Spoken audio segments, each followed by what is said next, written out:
నమస్కారం అన్న. భానుప్రకాష్ రెడ్డి గారు, ఈ లిక్కర్ స్కామ్ ఎక్కడెక్కడో తిరిగి ఎక్కడో ఎవరెవరినో బయటికి తీసుకొస్తా ఉంది. ఇప్పుడు చూడండి, మనీ ట్రయల్ కూడా బయటపడుతోంది. ప్రత్యేకించి చెవిరెడ్డి భాస్కర్ రెడ్డి గారి పిఏ ద్వారా 8 కోట్ల రూపాయలు తెలంగాణ నుంచి ఏపీకి వెళ్ళిందనేది. 8 కోట్లు అనేది టిప్ ఆఫ్ ఐస్బర్గ్ అయి ఉండొచ్చు ఆ టైంలో, ఇంకా చాలా ఎన్ని తెలియదు. ఇది ఒక శాంపిల్ దొరికింది. సో చెవిరెడ్డి భాస్కర్ రెడ్డి గారి పాత్ర కానీ ఆయన పిఏల ద్వారా నడిపించిన యంత్రాంగం ఇదంతా దీన్ని చూస్తే ఏమనిపిస్తోంది అన్న? వెంకటకృష్ణ, మీకు ప్యానల్ ఉంటే పెద్దలందరికీ నమస్కారాలు. ఇప్పుడు దొరికింది కేవలం పూడికి పాములు అంతేనా? అనకొండాలు ఇంకా ఉన్నాయి వెనక. చిన్నది మీరు చెప్పినట్టు జస్ట్ చిన్న టిప్ మాత్రం పట్టుకున్నారు. ఇప్పుడు దీని వెనకాల పూర్తిగా అనకొండాలు 8 కోట్లు ఏందన్నా, దాదాపు 1000 కోట్ల రూపాయల స్కామ్ ఇది. అసలు సెకండ్స్లో డైలీ డిజిటల్ ట్రాన్సాక్షన్స్ లేకుండా క్యాష్ ట్రాన్సాక్షన్స్ ఆంధ్రప్రదేశ్ లిక్కర్లో జరిగిందంటే 1,00,000 కోట్ల రూపాయల టర్న్ ఓవర్లో దాదాపు 98% క్యాష్ ట్రాన్సాక్షన్స్ జరిగిందంటే దీంట్లో డిస్టిలరీస్ నుంచి అలాగే సెకండ్స్ కానీ ఈ మొత్తం డబ్బుని డే టు డే కలెక్షన్ ఎక్కడ పెట్టారు, దాన్ని మళ్ళీ ఎక్కడ తీసుకుని వచ్చారు, ఇవన్నీ రాబో రోజుల్లో సిట్ పూర్తి స్థాయిలో దాని మీద విచారణ జరుపుతోంది.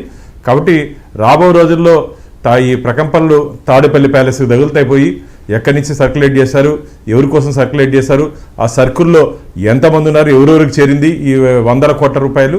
ఎన్నికలలో పూర్తిగా లిక్కర్లో వచ్చినటువంటి డబ్బునే ఎక్కువ శాతం వాడారు. అవును, ఆంధ్రప్రదేశ్లో లిక్కర్లో సంబంధించిన డబ్బునే వైసీపీ వాళ్ళు దాదాపు 70 నుంచి 80% వాడారు. ఇసుక, మైనింగ్ ఇవన్నీ ఎత్తిపెట్టుకున్నారు అంటున్నారు. ఇవన్నీ ఎత్తిపెట్టుకున్నారు. లిక్కర్లో వచ్చింది కూడా కొద్దిగానే వాడారు. ఇంకా చాలా ఉంది వాళ్ళ దగ్గర డబ్బులు. కానీ ఎంత డబ్బు ఖర్చు పెట్టినా, ఎన్ని వేల కోట్లు కుంభరిచ్చినా ఆంధ్రప్రదేశ్ రాష్ట్ర ప్రజలు జగన్మోహన్ రెడ్డికి ప్రతిపక్ష హోదా కూడా లేకుండా ఓటనే ఆయుధంతో తిప్పికొట్టారు. సో డబ్బులు పనిచేయవు, డబ్బుతో మేము రాజకీయం చేస్తాం, స్కీములు మమ్మల్ని కాపాడుకుంటాయని చెప్పి జగన్మోహన్ రెడ్డి 5 సంవత్సరాలు ఎందుకు అంత ధైర్యంగా ఉన్నాడు? ఎన్నికల్లో నేను డబ్బులు పనిచేస్తాను, తద్వారా నేను గెలిచిపోతానని చెప్పి ఒక ఓవర్ కాన్ఫిడెన్స్ పోయారు. అయ్యా జగన్మోహన్ రెడ్డి, నీ డబ్బొద్దు, నువ్వు వద్దు అని చెప్పి ఆంధ్రప్రదేశ్ రాష్ట్ర ప్రజలు మా ఎన్డీఏ కూటమి 164 స్థానాలకు మాకు అవకాశం ఇచ్చారు. కాబట్టి ఈరోజు లిక్కర్ స్కామ్ ఢిల్లీలో ఏ విధంగా మొదలైందో, తెలంగాణలో ఏ విధంగా ఎవరెవరు అరెస్ట్ అయ్యి జైలుకి వెళ్ళారో, రాబో రోజుల్లో ఆంధ్రప్రదేశ్లో కూడా ఉన్నత స్థాయిలో ఉన్నట్టు అధికారులు కూడా ఈ డబ్బు సర్క్యులేట్ చేసే సమయంలో అధికారుల పాత్ర కూడా ఉంది. రాజకీయ నాయకుల పాత్రతో పాటు అధికారుల పాత్ర కూడా ఉంది. కొందరు వారి దగ్గరుండి ఈ డబ్బులు సరఫరాలో దగ్గరుండి చేయించారని చెప్పి అన్అఫీషియల్ ఇన్ఫర్మేషన్ ఉంది. కాబట్టి వాళ్ళ మీద కూడా సిట్ అధికారులు దృష్టి పెడుతున్నారని చెప్పి విన్నాము. అంటే ఆఫ్ ద రికార్డు గతంలో కొందరు పోలీస్ అధికారులు దగ్గరుండి డబ్బులు సర్క్యులేట్ చేసే విషయంలో వారు సహాయ సహకారాలు అందించేవారు. అలా ఈ ఇష్యూలో కూడా చాలామంది అధికారులు పాత్ర ఉందని చెప్పి ఉన్నటువంటి ఇన్ఫర్మేషన్. రాబో రోజుల్లో అందరూ పాత్రదారులు, సూత్రధారులు, లబ్ధిదారులు ఎవరెవరు పోయిందో అందరి మీద ఖచ్చితంగా సిట్టు ఉక్కు పాదం మోపుతోంది. సమర్థమైనటువంటి అధికారులని ఈ సిట్ బృందంలో రాష్ట్ర ప్రభుత్వం నియమించింది. కాబట్టి దీన్ని ఖచ్చితంగా రాబో రోజుల్లో మీరు సెన్సేషన్ న్యూస్ చూడబోతారు. లిక్కర్లో సెన్సేషన్ అరెస్టులు, సెన్సేషన్ న్యూస్లు రాబో రోజుల్లో రాబోతాయి తొందరలోనే. ఎందుకంటే మొత్తం పూర్తిగా నేను అందుకని చెప్పాను, జస్ట్ ఇవన్నీ చిన్న పాములు అనుకుండా ఉంది పక్కన, అవన్నీ వచ్చి దొరుకుతాయి. దొరికినప్పుడు ఆంధ్రప్రదేశ్ రాష్ట్ర ప్రజలు సంతోషంగా పండగ చేసుకుంటారు.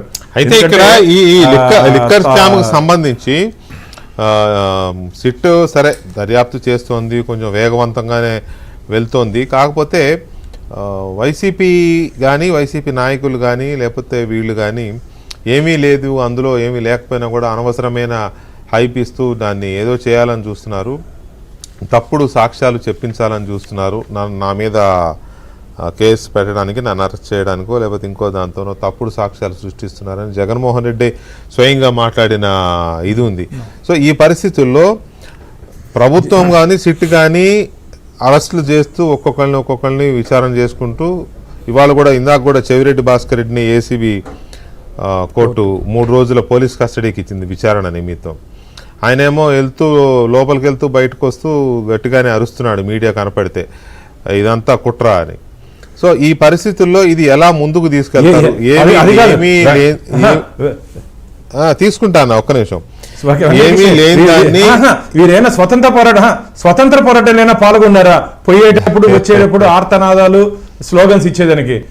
లిక్కర్ కేసులో అరెస్ట్ అయిపోతే ఏందన్నా అదే కదా నవ్వుకుంటున్నారు జనాలు. దాన్నే వాళ్ళు కుట్ర అంటున్నారు. ఏమీ లేని దాన్ని ఎస్టాబ్లిష్ చేయడానికి ప్రయత్నం చేస్తున్నారు అంటున్నారు. దొంగ సాక్ష్యాలు సృష్టిస్తున్నారు అంటున్నారు.